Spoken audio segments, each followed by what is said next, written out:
meel kasta aad joogtaan waan salaamay.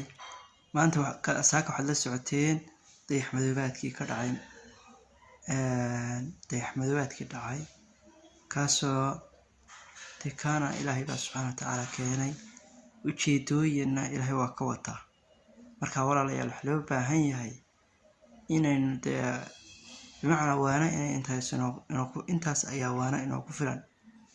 waxa weeye waxaanayna tusaya, waxaanayna ku cabsi gelinaya in ilaahay subxaana watacaala tasarrufka koomkan uu ku tasarrufayo siduu doonana u ka yeeli karo. hadduu doono ilaahay subxaana watacaala dee waa isku adduunkan oo dhan waa baabi'inaya. walaalayaal marka waxaa loo baahan yahay inaynu ilaahay subxaana watacaala u noqono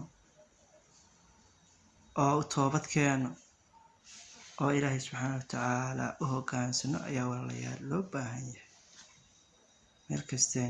meel kasta qof kasta oo bimacnaa inuu ilaahay u toobad keeno oo u noqdo oo sadaqada iyo ilaahay weynaynta uu weynaynayo inuu ku dadaalo ayaa loo baahan yahay.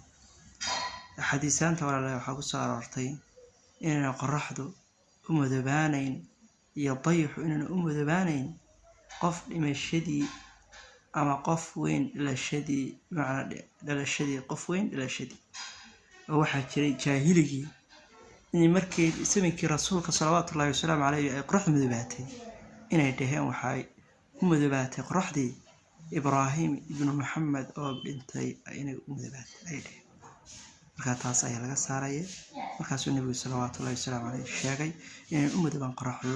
walaalayaal markaa ilaahay aan toobad keeno, ilaahay u noqono. asalaamu calaykum waraxmatullaahi wabarakaatuh.